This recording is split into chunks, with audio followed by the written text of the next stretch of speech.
공무원들 일 좀 합시다. 예?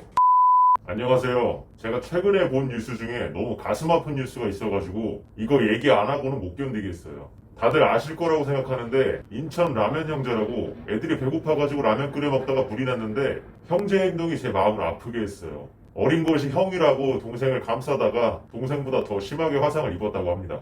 기사를 보니까 이 집은 아빠 없이 엄마와 셋이 사는 집인데 초등학교 4학년인 형과 2학년인 동생이 만 30세인 엄마가 되게 젊네요. 가 집을 비운 새에 라면을 끓여 먹으려다가 실수로 불을 냈다. 소방당국이 10여 분 만에 불을 껐지만 형제는 이미 의식이 없는 상태였다. 이게 단순히 코로나발 돌봄 공백이 낳은 사례로만 생각을 했는데 엄마가 수년 전부터 형제를 방임해 와가지고 이웃들이 신고를 했고 이로 인해 엄마가 인천 차원에서 상담도 받아봤지만 변하지 않았다고 하네요. 그리고 엄마는 형제를 유치원도 어린이집도 보내지 않았고 가정 형편이 어렵다면서 코로나 관련 돌봄이 필요하면 국가에서 신청을 하라고 했는데 하지 않고 아이들을 방치했으며 나라에서 지금 매달 160만 원 정도 지원을 받는 가정이다. 뭐 이런 내용입니다. 그런데 이 사건에서 국회가 하는 꼴이 지금 또 마음에 안 듭니다. 또 어김없이 추경을 통해서 취약계층 아동들을 지원하자는 의원들이 있는데 뭐 이거 뭐 민식이법이니 하준이법이니 하는 거랑 뭐 비슷하게 흘러가죠. 조심스럽게 하는 이야기지만 제가 생각할 때는 우리나라가 취약계층에 대한 지원 금액적으로 부족한 거 절대 아니거든요. 도움을 주지 말자는 소리가 아니고요. 저도 예전에 어려웠던 시절이 있었던 만큼 이분들 어려움에 공감 못하는 거 아닙니다. 제가 말하는 거는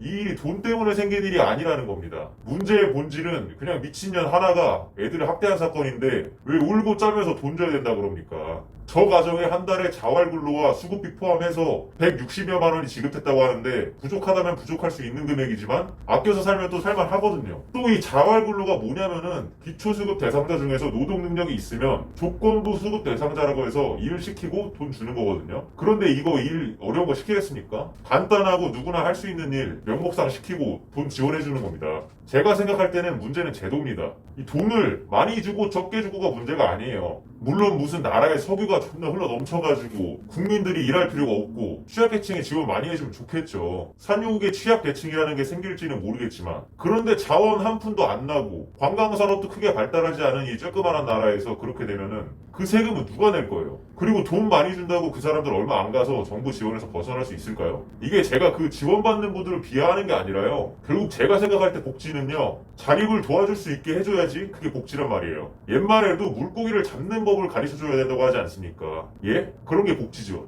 표 달라면서 무슨 살살살살 사료 들어간다 이렇게 사료 처먹이는 게 복지가 아니라요. 물고기 잡는 법을 가르쳐주고 복지는 정말로 사회 사각지대에 있는 그런 분들께만 가는 그런 게 국가가 갖춰야 할 사회 안전망이고 역할이라 이겁니다. 그런데 국회에서는 너무 쉽게 포퓰리즘 정책을 남발을 하고 있어요. 이거 민주당이나 국민의힘 당이나 똑같습니다.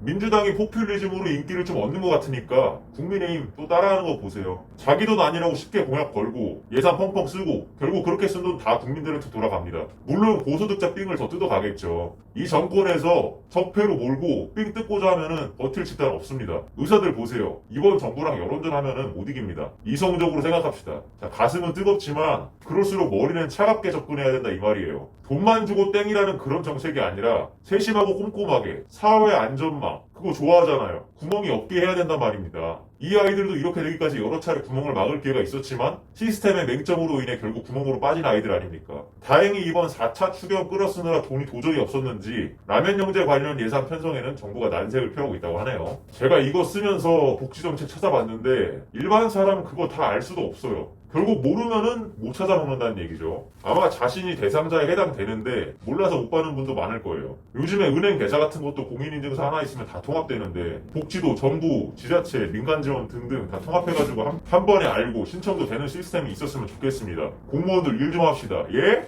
찾아보면서 느낀 건데 우리나라 취약계층에 대한 복지 여러 가지로 잘 돼 있어요. 근데 잘 돼 있으면 뭐해? 이게 알려주지도 않고 지가 대상자인 건지 모르고 이게 더 문제인 거죠. 그리고 이번 사건은 다시 말하지만 소외 아동 돌봄의 부재라는 사회 안전망 차원에서의 부재가 문제인 거지 이 금전적 차원이 아닌 것이다. 이웃들이 애엄마 신고했을 때 적절한 대책이 나왔어야 되는데 말이죠. 근데 뭐 사실 국가에서 어디까지 개입을 할 수 있겠습니까? 자격이 없는 사람은 자식을 낳으면 안 되는 거죠. 그게 제일 문제였던 거죠.